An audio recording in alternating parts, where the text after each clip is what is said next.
Hola, bienvenidos de nuevo a otro episodio de nuestro podcast favorito, Tus amigas, las hormonas. Hoy vengo a hablaros de todo lo relacionado con un adecuado tránsito intestinal. ¿Qué papel pueden tener las hormonas y más concretamente un inadecuado equilibrio de ciertas hormonas en la alteración del tránsito intestinal? ¿Cómo podemos mejorar el tránsito intestinal para mejorar el estreñimiento, que es mucho más frecuente que la diarrea y que generalmente es una condición mucho más crónica que la diarrea, afortunadamente? Y también os daré unos pequeños trucos, consejos de tipos de alimentación y de fibra que pueden ayudar. Y finalmente terminaré con 2 o 3 suplementos útiles y que afortunadamente, a diferencia de otros compuestos, se podrán utilizar de manera más o menos crónica, sin riesgo de tolerancia, de dependencia, de perforaciones colónicas o de deshidrataciones o alteraciones de los electrolitos importantes, como sí que sucede con ciertos tipos de suplementos laxantes, desafortunadamente vendidos muchas veces sin la adecuada concienciación sobre su uso limitado. Primero, creo que habrá que definir qué se consideraría un tránsito intestinal normal o una frecuencia de defecación normal, porque igual tú piensas que vas mal y realmente, estrictamente, lo que considera la medicina es normal, aunque independientemente de eso tú quieras ir más, que eso es otro tema. Pero estrictamente se considera normal ir de manera habitual al baño a realizar deposiciones hasta 3 veces en un día o solo 3 veces por semana. De manera que podría ser normal ir desde 21 veces a la semana, 3 veces por 7 días, 21, hasta solo 3 veces al día. Como veis, esto es una definición, o solo 3 veces por semana, perdón. Como veis, esto es una definición muy amplia, ¿vale? Y sobre todo yo lo que quiero dejar claro es que si tú de toda la vida has sido una persona que vas 2 veces o 3 al baño, estás bien de salud, no te crea problemas, eso es lo que para ti es normal, igual que si tú solo vas 3 veces por semana, no te duele, no tienes hinchazón, no tienes dolor abdominal, no tienes malestar general y estás bien, no es un problema porque para ti es lo normal. El problema, y para lo que deberíais ir al médico, especialmente si podéis a un especialista, a un compañero mío digestivo, es cuando hay un cambio brusco, es decir, tú toda la vida has sido una vez a la semana y de repente, sin ningún fármaco nuevo, sin ningún proceso interrecurrente que hayas estado ingresado, que te hayas ido de viaje, que no hayas comido porque hayas iniciado una dieta muy restrictiva.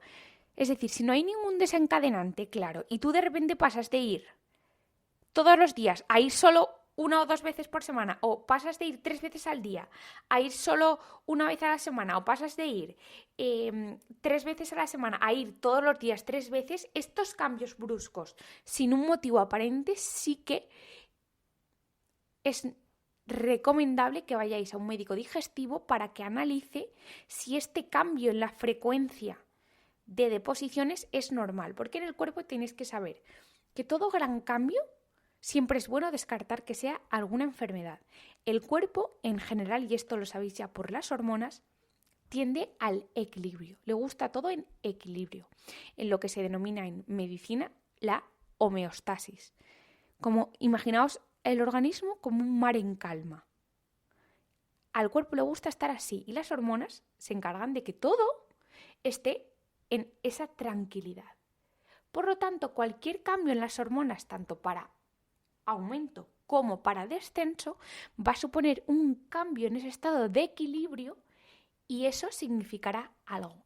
En muchas ocasiones, afortunadamente, ese algo es simplemente un evento interrecurrente de estrés, de viaje, de cambio de comida, de cambio de ciudad, pero en otras ocasiones puede significar el inicio de alguna enfermedad. Por eso, antes de entrar en los consejos generales, quiero aclarar que si tú estás experimentando una alteración marcada en tu ritmo y frecuencia de deposiciones, es interesante que en la medida en la que puedas pidas cita o bien en tu médico de atención primaria o tu médico digestivo para que él te vea y te compruebe todo, te haga las pruebas o no pertinentes que consideren mis compañeros y oye, te diga, perfecto Luis, estás bien, este cambio ha debido ser por esto y esto, o no Luis, te voy a hacer X prueba, ¿vale? Partiendo de la base de eso y sabiendo que lo que se considera en medicina normal es desde 3 veces al día de deposiciones hasta 3 veces a la semana, todo eso se considera normal. Entonces, si tú dentro de esa normalidad te encuentras que, oye, no te sientes cómodo yendo solo 3 veces a la semana, que es normal. ¿Por qué? Porque te duele el abdomen, porque te sientes hinchado, porque sientes que tienes que hacer un esfuerzo brutal a la hora de realizar una deposición, porque te cuesta mucho, porque para ti es un suplicio y es un agobio. Os voy a explicar primeramente porque ciertas hormonas pueden estar afectando y después iré un poquito más a lo efectivo.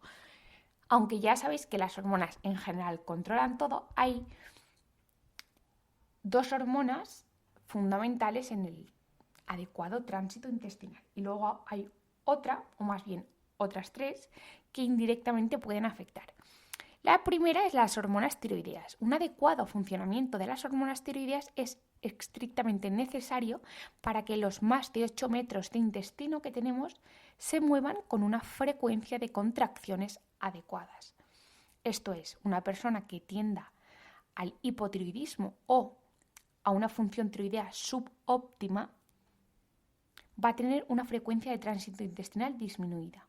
Y esto os puede pasar incluso aunque, abro comillas, aparentemente estéis bien sustituidos farmacológicamente con la levotiroxina. ¿Por qué? Porque ya sabéis que la levotiroxina, desafortunadamente, no es una sustitución fisiológica. Es decir, nuestra glándula tiroides produce un 80% de T4, que es una hormona tiroidea inactiva y es la que se da muy parecida en la levotiroxina, y un 20% de hormona tiroidea activa T3, que eso nunca o casi nunca se suple a las personas con hipotiroidismo. Pero es que además, ese 80% de hormona tiroidea inactiva T4 que produce nuestra glándula tiroides normal o que se intenta administrar con la levotiroxina, se tiene que activar dentro de las células a la hormona tiroidea T3 tiroxina o hormona tiroidea triiodotironina.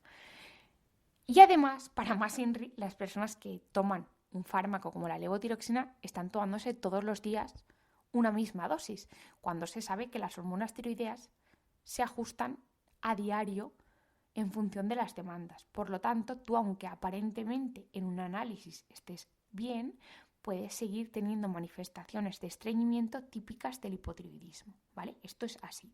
Entonces, como lamentablemente no hay una sustitución exacta para cada persona que tiene hipotiroidismo, este podcast te puede venir muy bien si tú aparentemente estás bien en una función tiroidea, pero sigues teniendo estreñimiento.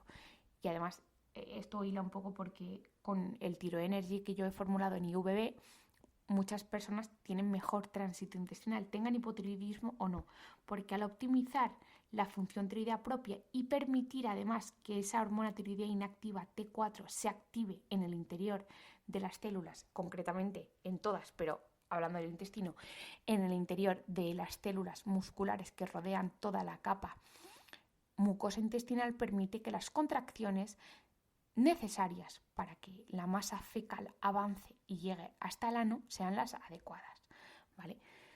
Entonces, una función tiroidea subóptima llevará al estreñimiento, mientras que un hipertiroidismo, es decir, un excesivo nivel de hormonas tiroideas, va a llevar a una excesiva frecuencia de tránsito intestinal.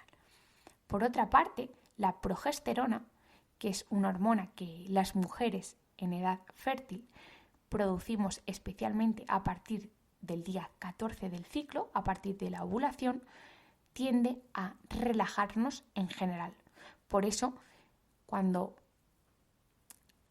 en los días de la segunda quincena del ciclo menstrual tendemos a estar un poquito más cansadas, más tristes, también nos cuesta menos dormir, pero estamos un poquito más con más labilidad emocional, nos sentimos que ya tampoco tenemos tanta fuerza a la hora de hacer deporte y además podemos notar estreñimiento. ¿Por qué? Porque en esas 2 semanas, tenemos una mayor cantidad de progesterona que relaja a todo el cuerpo y también relaja al músculo que rodea a los 8 metros de intestino, haciendo que la frecuencia de deposiciones pueda disminuir.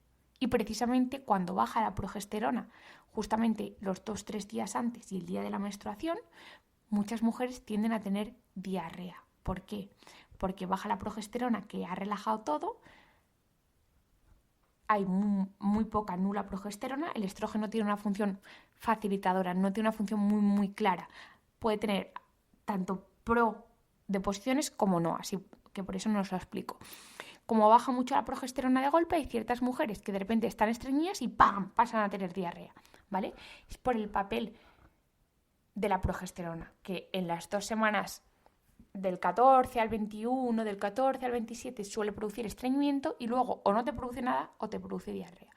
Y luego los otros 3 hormonas que os he dicho que tienen un papel un poquito más secundario, indirecto, pero también importante, son, mejor dicho, las 3 hormonas implicadas en el estrés.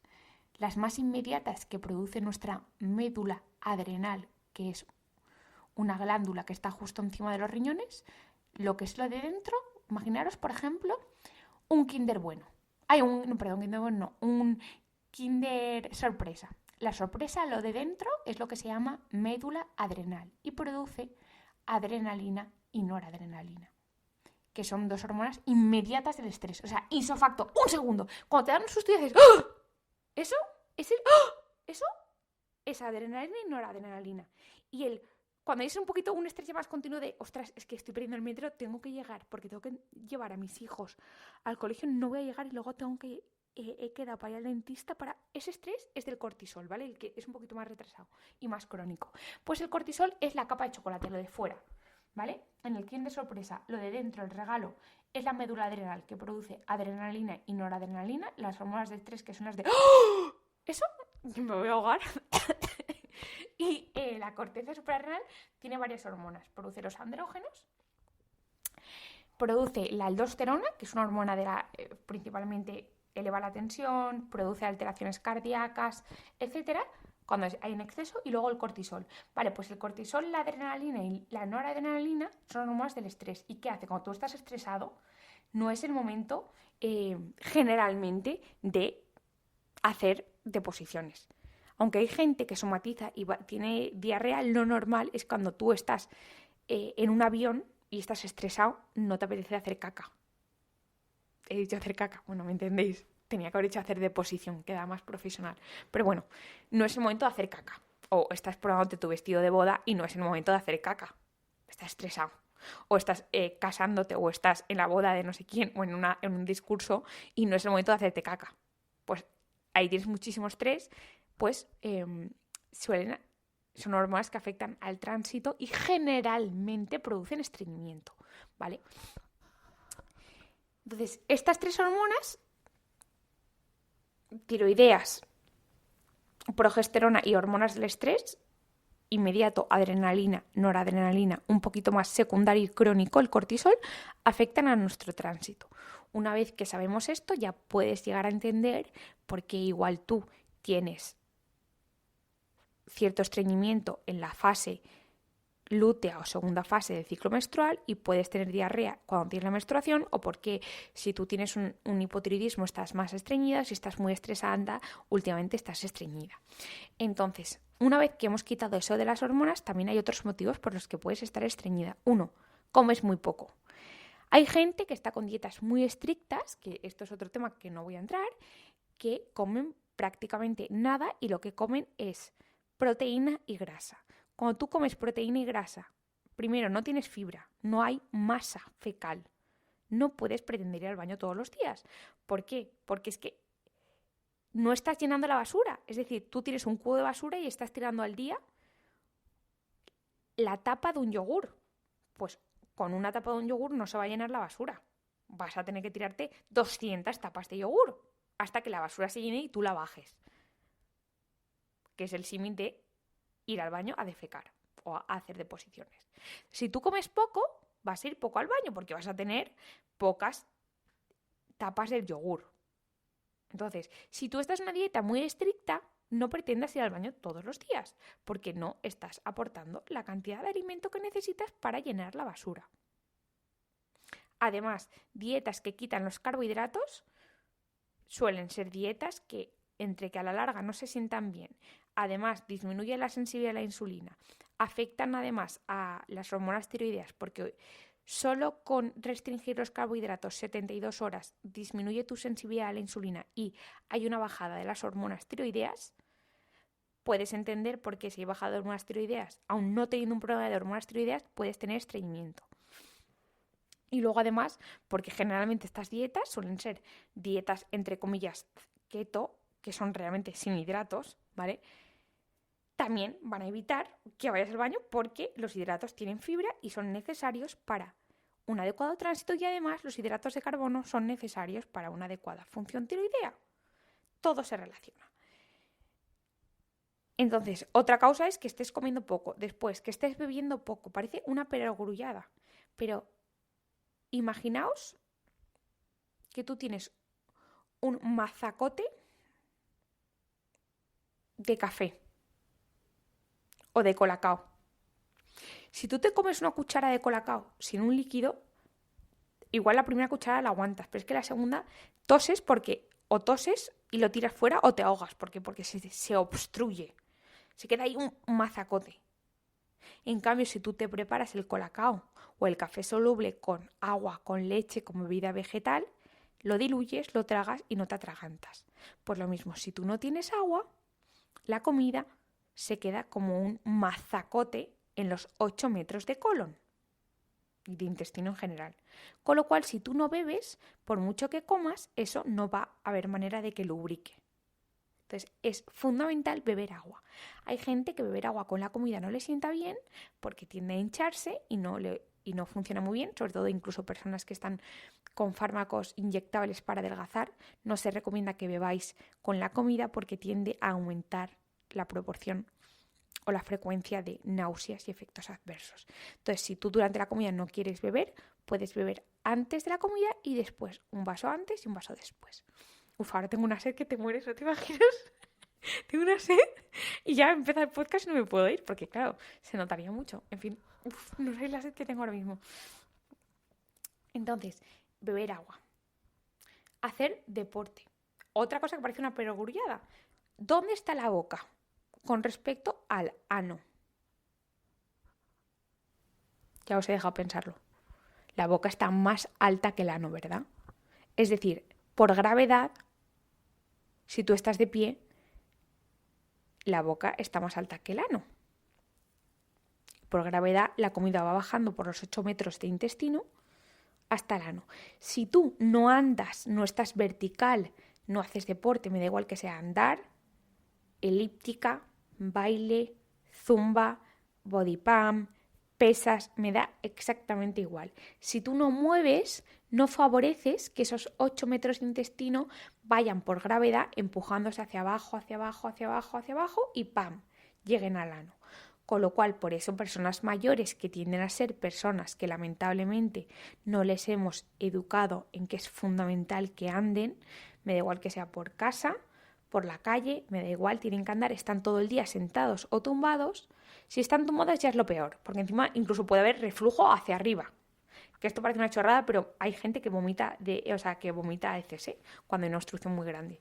Yo lo he visto en persona, vomitar heces. Entonces, si están tumbados ya es un horror, pero si es que están sentados es igual. No solo están estreñidos, sino que tienden a tener más infecciones de orina y de pulmón. ¿Por qué? Porque el moco se queda en los pulmones, abajo del todo, no se ventilan los pulmones y ¡pam! Neumonía. La orina se queda rezumando en la vejiga, ¡pam! Infecciones de orina y están todo el día sentados, el colon se hace ahí un batiburrullo y la caca no avanza. Entonces hay que estar activos, andar, me da igual, 20 minutos en casa, las personas mayores. Mi abuelo Pepe, yo siempre le digo, Pepe, ¿has andado? Porque ya el pobrecito ya no puede ir andando solo. Entonces, ¿qué le digo? Pepe por casa esta mañana y tiene 94 años, ¿eh? Y el pobre está mal porque ya no ve, no oye casi, pero hace todos los días eso. ¿Por qué? Porque anda 5 veces al pasillo. No solo eso le mantiene la masa muscular, que para ti, para mí, es una cosa muy pequeña, pero para una persona mayor ya solo con eso, al menos utilizamos los huesos y los músculos. Pues esa andada de Pepe hace que el intestino se le vaya moviendo 5 veces por la mañana, 5 veces por la tarde y ya han dado 10. Es que mi abuela, pues la sacamos por el salón. Si ya lamentablemente hay gente que no se puede andar, pues bueno, por eso luego os voy a decir un par de trucos. Pero esto va un poco por escalas, ¿vale? Luego lo siguiente, ya hemos dicho, comer suficiente, comer hidratos de carbono, beber y moverse. Lo siguiente es la fibra. Ya sabéis que la fibra es muy buena por muchos aspectos. Yo soy mega fan de la fibra soluble, que ahora os explicaré qué es, porque es para mí, es mi mejor amigo, la verdad.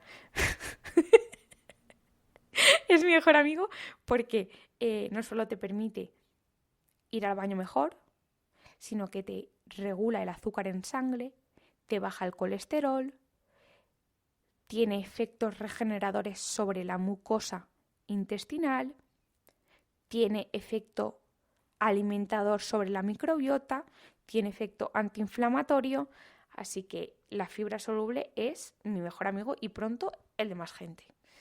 Entonces, dicho esto, os voy a contar un poquito de manera general qué tipos de fibra hay, dónde están y cómo podemos usarla a nuestro favor. Entonces, la fibra se clasifica generalmente en 2 tipos, fibra soluble y fibra insoluble. Dentro de esa soluble y insoluble hay fibra fermentable y no fermentable, de manera que podemos tener una fibra soluble fermentable, una fibra soluble no fermentable, podemos tener una fibra insoluble fermentable y una fibra insoluble no fermentable. Dicho esto, ¿qué significa fibra soluble? Es un tipo de fibra que se disuelve en agua y crea una sustancia gelatinosa. Imagínate que la fibra soluble es como una esponja, ¿vale?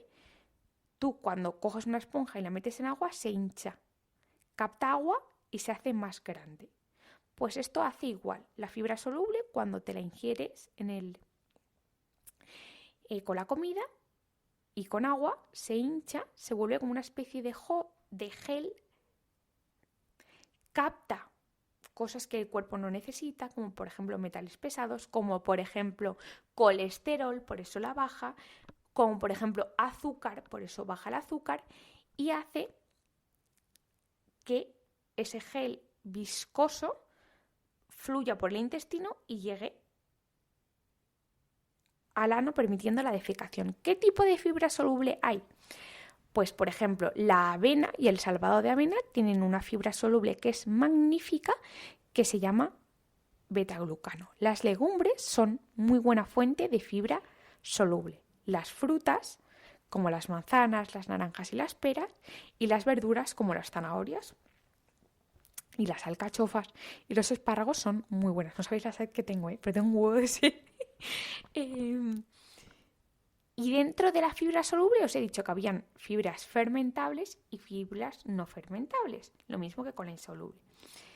Las fibras fermentables son un tipo de fibra que, como su nombre indica, puede fermentar en el intestino y esa fermentación hace que pueda ser usadas por nuestra microbiota la come, la fermenta y produce unos ácidos grasos de cadena corta que tienen un papel antiinflamatorio fundamental, tienen un papel regulador de la insulina fundamental y tienen un papel regenerador de la mucosa intestinal fundamental.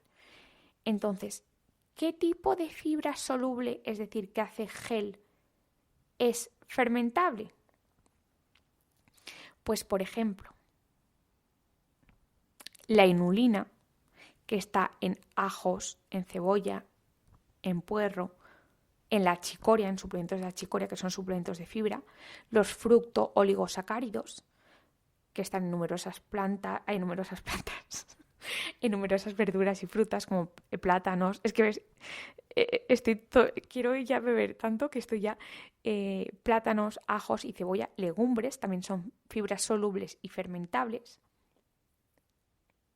Luego, fibras solubles no fermentables son aquellas que hacen ese efecto de gel, pero no son fermentables por nuestra microbiota, es decir, no tienen ese papel beneficioso a nivel de regular la insulina, antiinflamatorio y glucoso y regulador de la insulina y de la glucosa, pero en personas que tiendan a tener problemas intestinales como síndrome del intestino irritable o que se suelen hinchar con facilidad, este tipo de fibra es mejor porque al no fermentarse no produce gases y sienta bien. Un ejemplo de ella que a mí me encanta, y os lo he dicho 1000 veces, es la cáscara de Psyllium, que la venden.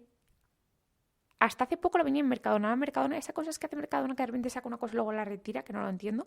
Pues había fibra de Psyllium en la zona de suplementos. Yo creo que ahora ya no lo he visto porque ya no la he podido comprar, pero yo la compro en herbolarios que hayan cerca de tu casa, o en parafarmacias o en internet. Pones fibra de Psyllium y es como una especie de harina. Entonces lo que podéis hacer, o lo que yo hago y yo recomiendo, es como lo que ha demostrado beneficioso la fibra soluble no fermentable, que es el Psyllium, para mejorar el estreñimiento, es consumir entre 10 o 20 gramos al día. Puedes utilizar una cucharada sopera mezclada con tu yogur, mezclada con tus cereales, mezclada con tus tortitas, mezclada, por ejemplo, en algún producto que hornees tú en casa, quitarle 20 gramos de harina normal y ponerle 20 gramos de Psyllium. O también lo que yo hago a veces es, por ejemplo, me lo pongo encima de unas verduritas, o si quiero empanar algo, quito la mitad del empane y le pongo 20 gramos de Psyllium. Puedes también ponértelo en yogures, en productos de soja. Yo, por ejemplo, la verdad que en yogures lo hago bastante y me gusta mucho. Y si no, como os he dicho, si te haces unas tortitas, una granola, pones esos 20 gramos. O también hay gente que le gusta, yo eso sí que ya no lo he probado, te lo pones con agua o con leche calentita, lo disuelves, te queda con una especie de pudding y te lo tomas. Eso va muy bien a nivel del tránsito intestinal y no causa problemas de hinchazón para aquellas personas que la inulina, que a mí también me gusta mucho, que es un tipo de fibra, o los fructooligosacáridos les puedan ir bien en cuanto que les hacen ir al baño, pero les hincha mucho. Entonces tampoco es agradable. Entonces el Psyllium va muy bien para eso. 10-20 gramos al día, por la mañana o por la noche, o por la mañana o por la noche, lo que prefieras, ¿vale? Eso para empezar, para favorecer el tránsito. Luego tenemos lo que es la fibra insoluble, que como su nombre indica es insoluble en agua. Imaginaros, si la fibra soluble era como una esponja que capta agua, la fibra insoluble me gustaría que os la imaginarais como un cepillo para fregar. Está, por ejemplo, en las cáscaras de las frutas, en verduras como el brócoli, en el salvado de trigo, es muy rico en fibra insoluble, y lo que hace es que es un cepillo que dentro del intestino ayuda a barrer y a limpiarlo. Es decir, como si tú estuvieras cogiendo toda la suciedad de una cañería con un cepillo, pam, pam, pam, rascaras, pam, pam, pam, y empujaras hacia abajo para defecar. Entonces lo que hace es que las cosas se muevan rápidamente, ayuda a desentascar. Mientras que lo otro, lo que ayudaba era a captar volumen, hacer más volumen y ayudar a que haya más bola para aumentar la masa fecal y que sea más fácil eliminarlo. Ejemplos de fibra insoluble, están, como os he dicho, el salvado de trigo, las cáscaras de frutas y verduras y el brócoli y las coles de Bruselas. Dentro de la fibra insoluble, como os he dicho antes, también hay fibra fermentable y fibra no fermentable. Dentro de la fibra insoluble fermentable está cereales integrales como la cebada y el centeno, y dentro de la fibra insoluble no fermentable está precisamente la cáscara de las frutas y verduras y el salvado de trigo. Entonces lo ideal sería que combinaseis fibra soluble e insoluble. Por ejemplo, algún suplemento con inulina, con fructooligosacáridos, Psyllium por la mañana y por la noche, aumentar el consumo de cereales integrales, de legumbres, de frutas si podéis con piel, de verduras, de salvado de trigo. Todo eso incorporado en función de la cantidad que vosotros queráis ir al baño y cómo toleréis, no solo va a mejorar vuestra salud intestinal, vuestra microbiota, vuestro azúcar, vuestro colesterol, sino que además mejora el tránsito. Lo ideal es que mezcléis tanto fibra soluble como insoluble y tanto fermentable como no fermentable. Todo os da un balance. Entonces resumo un poco lo de fibra para pasar a los suplementos. Fibra soluble es una fibra que se disuelve en agua, que capta agua, que hace un gel viscoso en tu intestino y favorece su tránsito. Es como una esponja. Dentro de las fibras solubles tenemos la avena, el salvado de avena, que tiene betaglucanos, las legumbres, las frutas y las verduras. Dentro de la fibra soluble, que os he dicho, está la fermentable, es decir, la que se puede utilizar por tu microbiota para producir ácidos grasos de cadena corta con efecto antiinflamatorio, glucorregulador, regulador de la insulina y reparador de la barrera intestinal, como puede ser, por ejemplo, la inulina, los fructooligosacáridos o la pectina, que está sobre todo en la manzana, y puede ser no fermentable, como por ejemplo el Psyllium.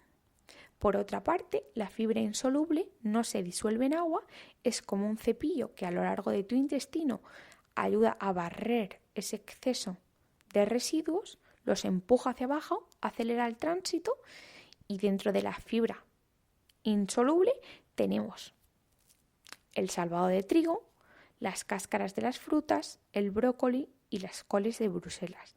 Dentro de la fibra insoluble tenemos también, al igual que ocurría en la fibra soluble, fermentable y no fermentable. La fermentable serían cereales integrales como la cebada y el centeno, y la no fermentable sería, por ejemplo, las cáscaras, ¿vale?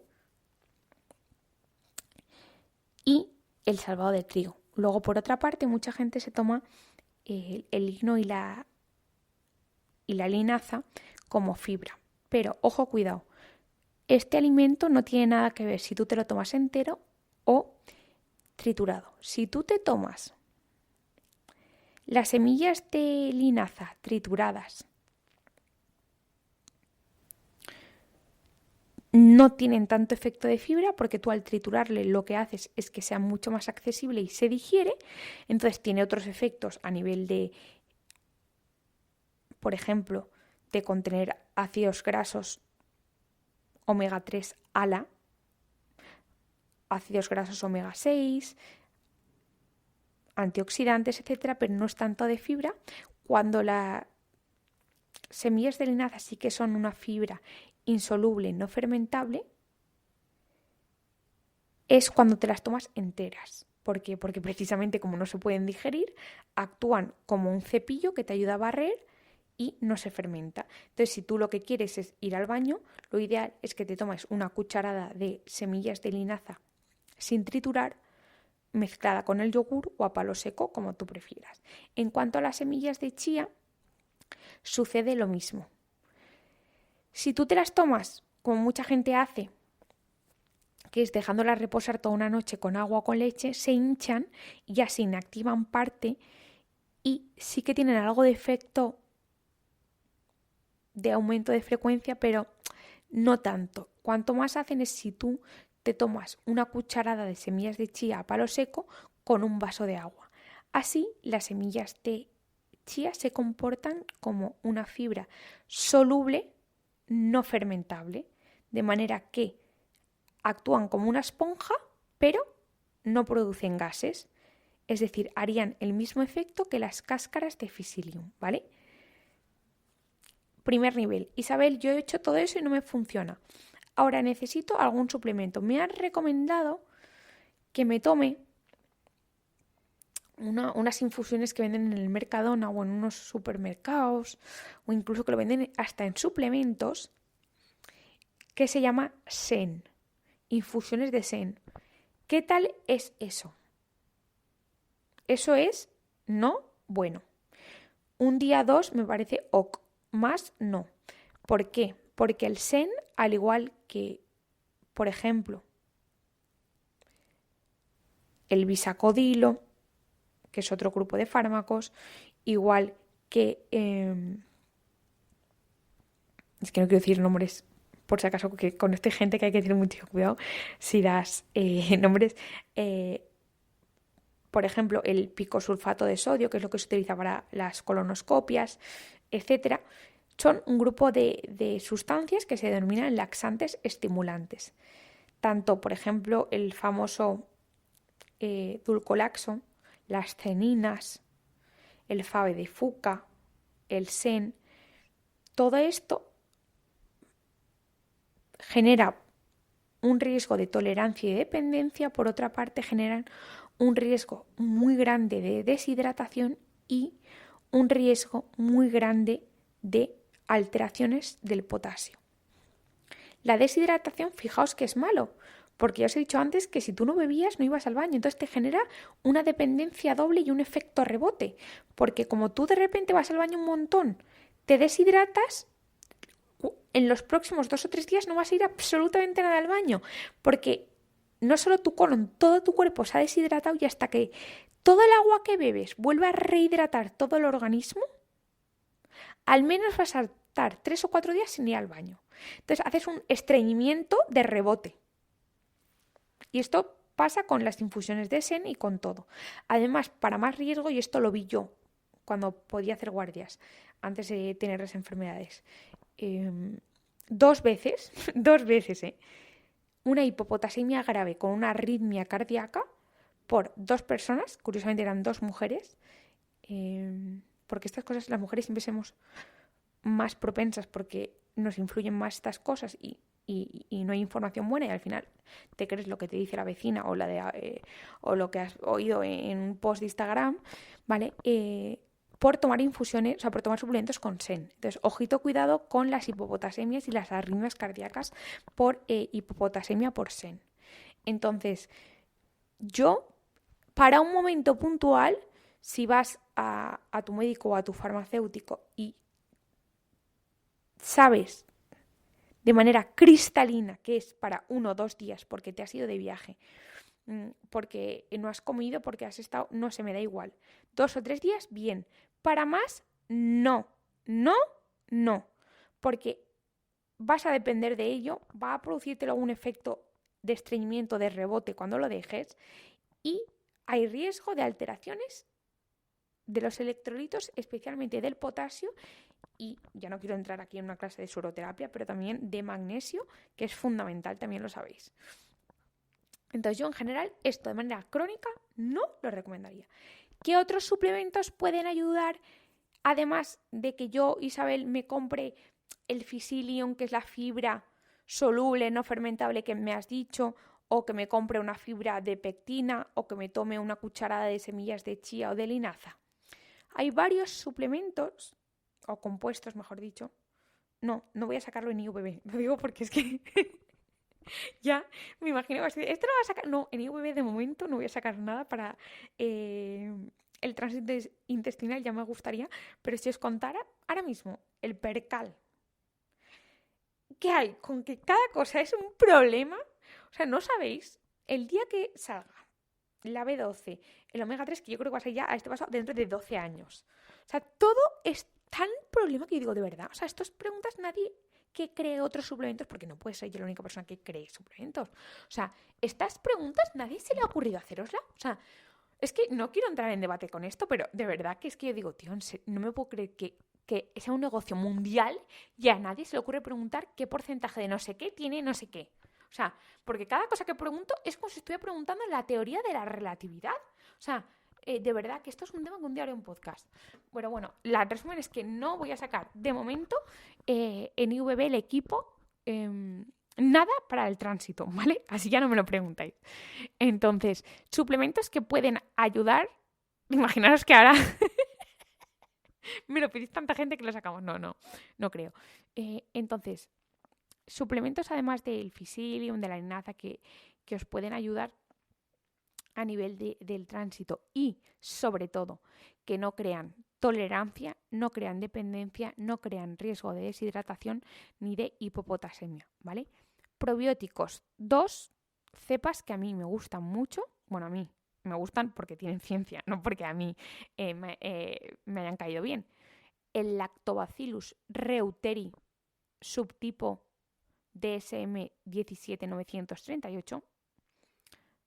Es que claro, parezco idiota, pero es que es el que tiene más evidencia, ¿vale? Si encontréis otra cepa de Lactobacillus reuteri, pero acordaos que tiene que tener el nombre y apellidos. Esto os lo expliqué en un vídeo. No me vale que ponga Lactobacillus reuteri. No. Me tiene que poner al menos el apellido, que es... El Lactobacillus reuteri es como si me dijeras Isabel. Isabel hay miles. Y Isabel, yo no es lo mismo que la difunta reina de Inglaterra que Isabel la Católica. Todas somos Isabeles, pero desde luego que yo no soy como la monarca de Inglaterra en paz descanse, ni como Isabel la Católica. Yo soy mucho menos. Bueno, quizá tengo unos ojos más bonitos, pero más allá de eso, no. Esta gente era mucho más importante que yo. Entonces, el nombre es Lactobacillus reuteri. La cepa que más evidencia tiene, es decir, el apellido es DSM 17938. Pueden haber otras cepas con evidencia, pero tiene que poner el apellido y además tiene que ser termostable y además tiene que ser bacterias viables hasta la fecha de caducidad. No me vale de nada que te ponga que tiene 1 por 10 a la 9 en el momento en el que se produjo en la fábrica de Lleida. No, tiene que garantizarte que esas cepas están vivas hasta el momento en el que caduque, porque a mí que esté en la fecha de producción y cuando te llega a ti esté muerta, no me sirve de nada. Y los probióticos no deberían estar mezclados con muchísimas cosas. Pueden estar con 1 o 2 sustancias, como por ejemplo la lactoferrina, con por ejemplo un tipo de fibra, pero esos suplementos que tienen saopalmeto, vitamina C, vitamina D, zinc, magnesio, calcio, hierro, prebióticos, probióticos, posbióticos, no os lo creáis, eso va a estar muerto, seguro. Es imposible que una bacteria viva esté en un medio metido en una cápsula o en un sobre con tantísima cantidad de minerales y vitaminas. No. O sea, que los minerales y las vitaminas estén bien, pero no os creáis lo del probiótico. Está muerto, seguro. Es que, seguro. Porque no sabéis el tema que es formular un probiótico. Y os lo digo yo. Se puede mezclar con 1 o 2 sustancias y siempre que el probiótico esté inactivado térmicamente. O sea, fijaos lo que os digo. Así que los probióticos, excepto contadas excepciones, intentad buscarlos separados. Un probiótico es un probiótico. No lo mezcléis con un probiótico multivitamínico para el pelo, para la piel. No. Igual que no te compres un perrito caliente que tiene perrito, fibra, colágeno. No. Pues no hagáis estos, que no os vendan estos líos. No. Lactobacillus reuteri 17938 o Bifidobacterium lactis. También tiene mucha evidencia en cuanto a probióticos. ¿Cuánto tiempo estos probióticos? Al menos para una regulación del tránsito intestinal, 8 metros de intestino, numerosas interacciones, suponiendo que siempre se inactiva parte en el estómago, al menos 3 meses. 3-4 meses sería lo ideal para un probiótico con el fin de restaurar la proporción de cepas inductoras del tránsito intestinal, ¿vale? Por otra parte, suplementos que pueden combinarse con estos probióticos y con las fibras que no crean tolerancia ni dependencia son 3. Mis 2 favoritos son los 2 primeros que os voy a decir y luego el tercero, y entenderéis por qué el tercero mola un montón, pero no es tanto mi favorito. Lactulosa, lactitol y parafina. La lactulosa y el lactitol son 2 tipos de laxantes osmóticos, es decir, atraen agua al intestino, hacen una especie de esponja, como la fibra soluble, y permite que aumente el tránsito. No aumentan el riesgo de tolerancia ni dependencia, no aumentan el riesgo de deshidratación y no producen alteraciones en el potasio. Concretamente, la lactulosa es un disacárido, ¿vale?, que se forma a partir de la galactosa y de la fructosa. No se absorbe en el intestino, por tanto, no tiene calorías, no se absorbe más que una mínima cantidad, ¿vale? Retiene agua, ablanda las heces y estimula el movimiento intestinal. Puede a veces producir un poquito de gases porque sí que es un tipo de disacárido que se puede fermentar, pero en dosis adecuadas, en torno a 5 o 10 gramos al día, es muy bien tolerado. Luego, por otra parte, tenemos el lactitol, que a diferencia de la lactulosa es un derivado de la lactosa, que en general la gente que tiene intolerancia a la lactosa lo podría tomar porque es un derivado, pero ante la duda yo prefiero que toméis la lactulosa o la parafina, ¿vale? Pero el lactitol es un derivado de la lactosa, no produce los efectos no deseados de la lactosa porque básicamente no lo absorbes y actúa igual. Retiene agua en el colon, suaviza las heces y promueve el peristaltismo o movimiento intestinal. Es un poco más agradable en cuanto a sabor que la lactulosa, ¿vale? Y también entre 5 o 10 gramos.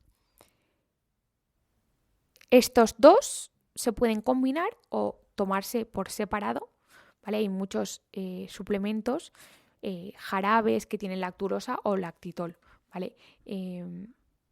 Sobre todo el tema de la lactulosa, en muchos jarabes bastante buenos, algunos con sabor a ciruela, la lactulosa funciona muy bien. En general, yo os diría que la lactulosa suele sentar mejor, luego el lactitol, pero vamos, que cualquiera que encontréis esté bien. Os podéis tomar, si es en jarabe, una cucharada por la mañana y una por la noche antes de iros a dormir. Y yo me quedo muy tranquila porque en el 99,9% de los casos no produce tolerancia, no produce dependencia, se puede tomar de manera crónica y no hay riesgos para personas mayores para deshidratación. Luego, el tercero, que también es muy seguro, no produce tolerancia, no produce dependencia, es la parafina. La parafina es un aceite mineral, es un aceite que es un lubricante. Es como si tú estuvieras lubricando todo el colon para que todo fluya como un tobogán. Entonces, básicamente lo que hace es lubricar para que las heces sea más fácil eliminarlas. Es como si fuera, entre comillas, un supositorio, pero te lo tomas por vía oral. Te tomas una cucharada por la mañana y una por la noche. Yo me acuerdo que en el hospital siempre le decía a los pacientes, hay un aceite que se llama, teníamos la parafina líquida, pero cuando se tienen que ir a casa hay un aceite que venden en las farmacias con H que se llama Ordenal y puede ayudar mucho. Lo único malo es que como es un lubricante también puede hacer que las vitaminas A, D, E y K no se absorban bien porque se quedan pegadas a esa parafina y se eliminan con las heces. Por eso os he dicho que mis favoritos son lactulosa, lactutol y en tercer lugar la parafina. Podéis también, combinar, por ejemplo, una cucharadita por la mañana de parafina junto con el café y una cucharadita por la noche de lactulosa. O una cucharadita por la mañana de lactitol y por la noche una de parafina, o 2 de lactulosa por la mañana, o 2 de lactitol. Yo sabéis que a mí siempre me gusta un poco combinar. ¿Por qué? Porque sí tengo un poco el beneficio de muchas cosas, que cada cosa son parecidas pero son únicos. Entonces, podéis empezar por la lactulosa, una cucharadita por la mañana y una por la noche y veis qué tal vais. ¿Que vas demasiado? Pues solo uno por la noche. ¿Que te falta algo? Pues, me compro también la parafina líquida y me tomo una de parafina por la mañana y una de lactulosa y ver qué tal va esto. Siempre que hagáis lo de beber, moveros y fibra, ¿vale? Estos tres a mí son los en formato jarabes o sobrecitos, suelen ser líquidos, ¿vale? Estos tres no hay opción de cápsulas porque tiene que ser en formato líquido. Entonces a mí estos tres son los que más me gustan. En las farmacias seguro que os dan un jarabe con lactulosa, un jarabe con lactitol o parafina. Preguntadlo, que os saquen los tres y el que mejor feedback os dé. Eso sí, buscad uno, por favor, que no pongan azúcar ni fructosa añadida, que es que a mí eso me rompe el alma, cuando te estás tomando una cosa para bien y te añaden, ¡pam!, azúcar. Entonces, cuando os pidan, esto ya es off topic, me estoy enrollando un montón, vale, para ello. Nada, que por fin, que no os pongan azúcar. Entonces, cuando miréis el jarabe, giraos y mirad, vale, lleva solo lactulosa, zumo de uva, ciruela, cardo mariano, diente de león, alcachofa y no sé qué. Bien, pero que no ponga lactulosa, glucosa, fructosa, no. Esos ruidos que estáis oyendo es que no paran de enviarme correos, tío. Es que esto es desesperante. En fin. Y nada, que espero que os haya gustado y que resumen. Comed suficiente. Moveos. Bebed agua. Incorporar fibra. Soluble, insoluble. Si tenéis problemas de hinchazón, intentad que sea no fermentable. Es decir, psyllium, semillas de chía, semillas de linaza, cáscaras de frutas y verduras. Si no tenéis mucho problema, podéis combinar la beta-glucano de la avena, la inulina, los fructooligosacáridos, el psyllium, un poquito de todo. Suplementos más o menos seguros de manera crónica, por este orden, los que a mí más me gustan: lactulosa, lactitol y parafina. Podéis combinar los tres, tomarlos de manera más o menos crónica. Suplementos de uso muy puntual: el bisacodilo, el SEN, el picosulfato y derivados. Si de repente experimentáis unos cambios bruscos en el hábito intestinal, intentad pedir hora a vuestro médico de familia o digestivo. Para más información tenéis mi Instagram @isabelvina para cualquier cosita. Un besito y adiós.